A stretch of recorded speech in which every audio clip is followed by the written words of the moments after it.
오늘 말씀은 시편 9편 4절부터 8절까지의 말씀입니다. 주께서 나의 의와 송사를 변호하셨으며 보좌에 앉으사 의롭게 심판하셨나이다. 이방 나라들을 책망하시고 악인들을 멸하시며 그들의 이름을 영원히 지우셨나이다. 원수가 끊어져 영원히 멸망하셨사오니 주께서 무너뜨린 성읍들을 기억할 수 없나이다.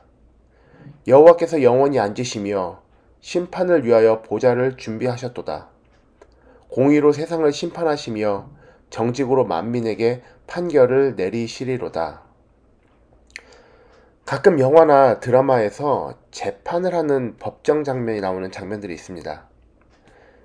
이러한 법정 장면들을 보면 정확히 삼각형이 이루어집니다. 변호사, 검사, 그리고 판사로 이렇게 삼각형이 그려집니다. 어떤 한 사람의 범죄에 대해서 유죄나 무죄를 가리고 또 형량을 정하는 재판일 때는 이런 모습이겠지만, 또 다른 삼각형으로는 어떤 두 사람의 다툼에 대해서 재판이 열린다면 양측 변호사와 판사, 이렇게 정확히 나누어집니다.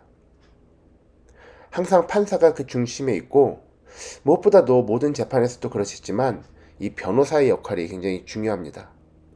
그 능력에 따라서 검사 혹은 상대 측 변호사보다 유리하게 재판을 이끌고 결국 승리로 가져갑니다.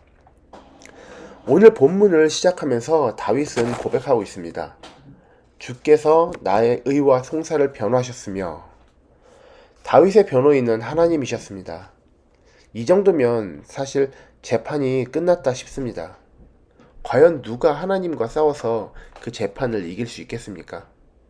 그런데 더 나아가 이어지는 말씀을 보면 보좌에 앉으사 의롭게 심판하셨나이다 라고 말씀하십니다. 주께서 나의 의와 송사를 변호하셨으며 보좌에 앉으사 의롭게 심판하셨나이다. 나를 변호해 주시던 이가 이제는 보좌에 앉아 심판을 하고 계시는 것입니다. 한번 머릿속으로 그 드라마나 영화에서 보던 법정 장면을 그려보면 어떻습니까? 양측의 변호사가 있고 중앙 높은 단상에 재판관이 앉아 있습니다. 양측 변호인들이 열심으로 자신의 의뢰인을 위해 변호를 하고 있습니다. 그리고 모든 변호가 끝나자 한쪽 변호사가 일어나 재판관 단상에 오릅니다. 그리고 보좌에 앉아 심판을 내립니다. 그렇다면 재판의 승리는 과연 어느 쪽이겠습니까? 그렇게 승리하게 하신 다윗의 변호인이자 또 재판관이신 하나님께서는 이어지는 말씀을 보면 이방 나라들을 책망하시고 악인들을 멸하시며 그들의 하나님을 영원히 지우셨고 원수를 멸망시키셔서 무너뜨린 성읍들을 기억할 수 없게 하셨습니다. 하지만 이렇게만 보면 드라마에서 떠오르는 또 다른 장면이 있습니다. 한쪽 변호인과 재판관이 부정하게 결탁하여 재판을 자기들 유리한 대로만 끌고 가는 장면입니다. 우리가 놓치지 말아야 할 부분이 이 점입니다. 나의 변호인이 곧 재판을 하시기에 무조건 또 승리할 거라는 그런 오해는 버려야 합니다. 만약 그렇다면 마치 이단들 중 한 부류가 주장하듯이 한 번 구원을 받았으면 어떻게 살아도 아무런 상관이 없다고 말하는 바와 다를 것이 없을 것입니다. 앞선 시편에서도 보았듯이 다윗은 하나님을 자신의 의로 삼았습니다. 절대 자신은 의로워질 수 없는 존재이기에 하나님께 나의 의가 되어달라고 고백했던 다윗이었습니다. 그러한 다윗의 의였기에 하나님은 그를 변호하셨으며, 다윗 또한 그런 의로 살아가기에 자신의 송사를 당당하게 하나님께 맡길 수 있었던 것입니다. 그리고 이어지는 판결에서 하나님께서는 의롭게 심판하신다고 말씀하십니다. 재판의 모든 과정에서 내가 너의 편이었으니까 걱정 말아라, 이것이 아닌 보좌에 앉으셔서는 하나님의 나라의 의를 세우시는 것입니다. 그저 나를 위한 심판이 아닌 하나님 나라를 위한 심판입니다. 8절에서도 말씀하십니다. 공의로 세상을 심판하시며 정직으로 만민에게 판결을 내리시리로다.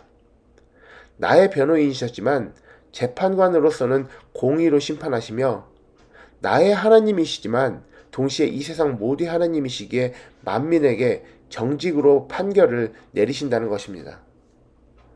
이 말씀을 묵상하며 우리 죄를 위해 죽으신, 그리고 또 다시 살아 하늘 보좌에 앉으신 예수 그리스도를 생각하지 않을 수가 없습니다. 그 미란다 원칙이라는 것을 들어보셨나요?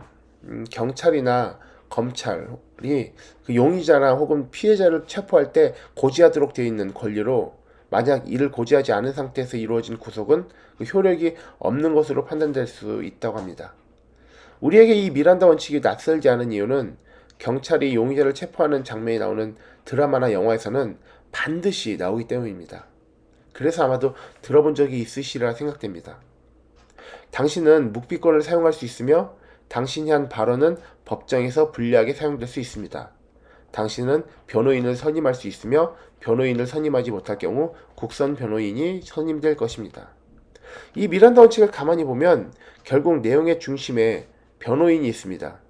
그리고 변호인의 당연한 역할이겠지만 특별히 나 대신 말해주는 역할이 강조된 느낌입니다. 괜한 말실수로 불리하게 될 수도 있으니 묵비권으로 말을 안 해도 된다 하고 대신 말해줄 변호인을 선임하거나, 그럴 상황이 못 되면 국가에서 국선 변호인을 선임해 주겠다는 것입니다. 이 미란다 원칙을 보면 떠오르는 말씀이 있습니다. 요한일서 2장 1절의 말씀입니다. 나의 자녀들아, 내가 이것을 너에게 씀은 너희로 죄를 범하지 않게 하려 함이라. 만일 누가 죄를 범하여도 아버지 앞에서 우리에게 대언자가 있으니 곧 의로우신 예수 그리스도라. 대언자, 나 대신 말해줄 사람이 있다는 것입니다. 죄인된 우리가 감히 서지도 못할 하나님 앞에 나 대신 서서 나 대신 말해줄 사람이 바로 의로우신 예수 그리스도이십니다. 이 말씀을 새 번역으로 보면 이렇습니다. 나의 자녀 여러분, 내가 여러분에게 이렇게 쓰는 것은 여러분으로 하여금 죄를 짓지 않도록 하려는 것입니다. 누가 죄를 짓더라도 아버지 앞에서 변호해 주시는 분이 우리에게 계시는데 곧 의로우신 예수 그리스도이십니다. 예수님께서는 십자가에 달리셔서 아직 죄에 빠져 예수님을 못 받고 또 비웃는 사람들까지도 변호하시며 하나님께 말씀드렸습니다. 아버지, 저들을 사하여 주시옵소서. 자기들이 하는 것을 알지 못함이니이다. 예수님께서는 죄인들을 위해 대속의 피를 흘리심으로 그 변호사 역할을 담당하셨습니다. 그리고 하나님께서는 우리가 아닌 그리스도의 피를 의롭다 하시고 판단을 내리십니다. 결코 우리는 우리 자신의 죄를 해결할 수가 없습니다. 죄를 씻어낼 수 있는 것은 오직 예수 그리스도의 보혈뿐입니다. 그 보혈의 능력에 의지하는 자는 결국 죄사함을 받고 심판에서 무죄를 얻는 은혜를 받는 것입니다.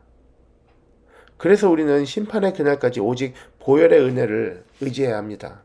한번 씻어냈으니 끝난 것도 아니고 매일의 삶에서 실수하고 무너지고 넘어지는 우리는 언제나 예수 그리스도만 붙잡음으로 날마다 또 날마다 새롭게 또 새롭게 거듭나야 합니다. 그리고 마지막 판결의 날에 의로우신 재판장 앞에서 온전한 무죄가 선포될 것입니다. 지금은 우리에게 재판 기관과도 같습니다. 문득 드는 생각이, 저 때문에 변호사이신 예수님께서는 무척이나 바쁘시겠다는 생각이 들었습니다. 이렇게 틀어막고 저렇게 틀어막고 실컷 다 막아놨더니 또 이런 죄 또 저런 죄 계속 짓고, 그러니 또 변론하시느라 바쁘고. 지금은 우리에게 재판 기간인 동시에 또 기회입니다. 우리가 죄인임에도 불구하고 죄를 벗을 수 있는 시간이 오직 지금뿐이기 때문입니다. 언제 올지 모를 그 심판의 순간에 한없이 우리 편으로 우리의 죄를 덮어주시는 예수님께서 공정한 재판관의 역할로 오시면 그때는 이미 늦습니다. 자신을 죽이던 자들까지도 변호하시던 예수님의 사랑에 매달리시기 바랍니다. 우리가 살 길은 오직 그 자비하심 뿐입니다. 오늘도 우리는 넘어지겠지만 다시 세우시는 보혈의 능력으로 반드시 승리하시는 하루 되시기를 예수님 이름으로 기도합니다.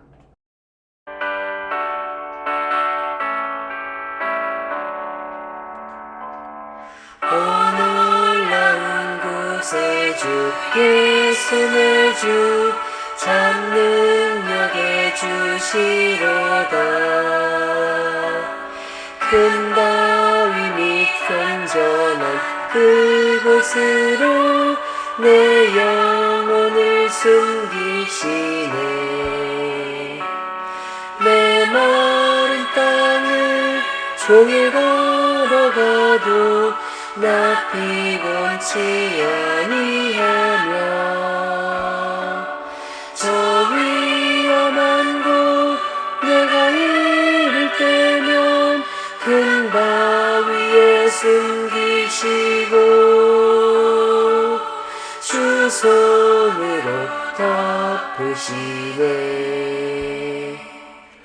오 놀라운 구세주 예수 내 주 내 모든 짐 벗기시네.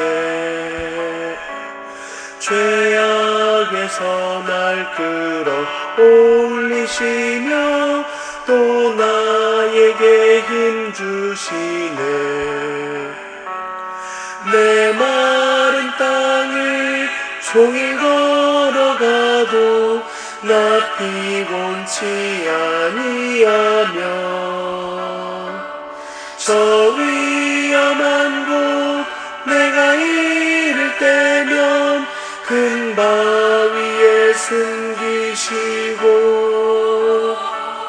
주 손으로 덮으시네. 예수님, 우리는 자꾸 쓰러집니다. 우리는 자꾸 넘어집니다. 우리의 연약함을 아시고 사랑으로 보듬어 끝까지 우리의 편에서 우리를 위해 대언하시고 변호하시며 우리를 지키시는 그 은혜에 감사드립니다. 우리들 그 은혜를 단단히 붙잡게 하시옵소서. 기회는 지금뿐입니다. 나의 편이 아닌 정직과 공의로 심판하실 그때는 늦기에 오늘 이 순간 보혈의 능력에 의지합니다. 우리를 정결케 하시고 주님 앞에서 부끄럽지 않은 자녀로 서게 하시옵소서. 결국 마지막 순간 승리로 이 재판이 마무리되게 하시옵소서. 감사드리며 예수님 이름으로 기도드립니다. 아멘.